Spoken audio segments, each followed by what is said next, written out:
नमस्कार।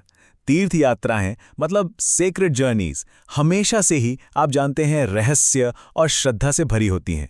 पर कभी सोचा है कि इन यात्राओं के कुछ छुपे हुए नियम भी हो सकते हैं, ऐसे नियम जिनके बिना शायद ये यात्रा पूरी ही ना हो।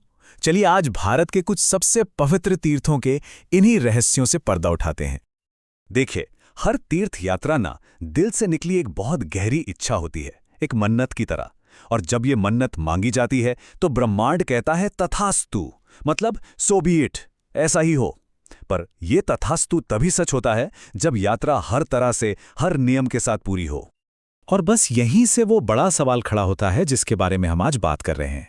क्या किसी तीर्थ पर बस पहुंच जाना काफी है, या ऐसा भी हो सकता है कि कुछ खास नियमों को माने बिना हमारी यात्रा स्पिरिचुअली यानी आध्यात्मिक रूप से अधूरी रह जाए? तो चलिए शुरू करते हैं। सबसे पहले नियम को समझते हैं जो केदारनाथ और पशुपतिनाथ के डिवाइन साइट्स को एक दूसरे से जोड़ता है। अब इसके पीछे की जो मान्यता है ना, वो शरीर और सिर के कनेक्शन पर बेस्ड है। माना यह जाता है कि केदारनाथ में भगवान शिव के शरीर का पिछला हिस्सा है और नेपाल में जो पशुपतिनाथ मंदिर है वहां उनका सिर विराजमान है। और इसी मान्यता की वजह से ये नियम बना है।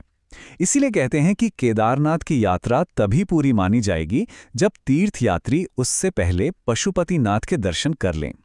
मतलब शरीर की पूजा से पहले सिर के दर्शन जरूरी हैं। अब अगले नियम की तरफ बढ़ते हैं और ये देखना बड़ा दिलचस्प है कि कैसे दक्षिण भारत की एक यात्रा स्पिरिचुअली हिमालय से जुड़ी हुई है।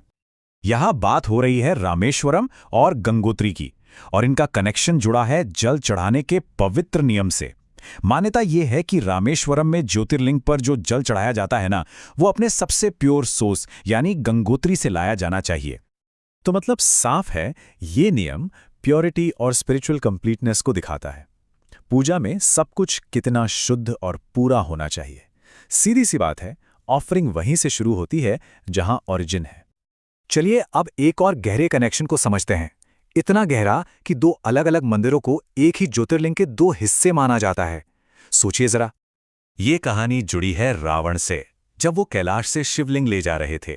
और इसी वजह से माना जाता है कि अगर एक धाम के दर्शन किए तो दूसरे के भी करने जरूरी हैं। क्यों? क्योंकि दोनों मिलकर ही उस पूरी डिवाइन स्टोरी को कंप्लीट करते हैं।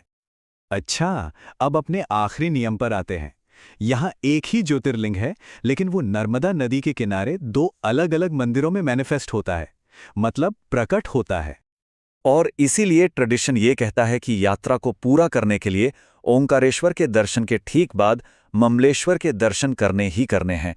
जब आप दोनों के दर्शन कर लेते हैं तभी एक ज्योतिर्लिंग के दर्शन पूरे माने जाते हैं। तो हमने ये सारे नियम तो देख लिए, पर सवाल ये है कि ये हमें सिखाना क्या चाहते हैं? इनके पीछे का स्पिरिचुअल मीनिंग क्या है? इस पूरे सीक्वेंस का, इस क्रम का असली मकसद क्या है? और यही सवाल हमें सिर्फ यात्रा करने से आगे सोचने पर मजबूर करता है कि चलो फिजिकल जर्नी से परे देखें और इसके पीछे के प्रिंसिपल्स को समझें। ये नियम असल में हमें चार बहुत जरूरी बातें सिखाते हैं।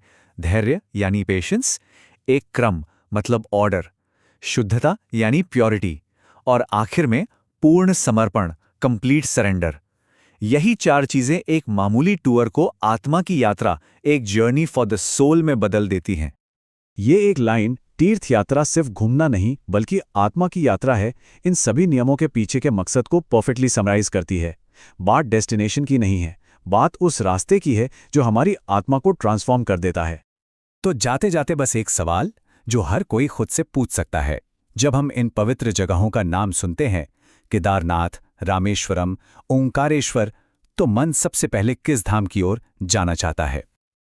और इसी के साथ हम वापस वहीं आ जाते हैं जहां से बात शुरू हुई थी, तथास्तु पर। उम्मीद है कि इन नियमों को समझने के बाद जब भी कोई अपनी आध्यात्मिक यात्रा पर निकले तो वो वाकई में पूरी हो, सफल हो, यात्रा सफल हो।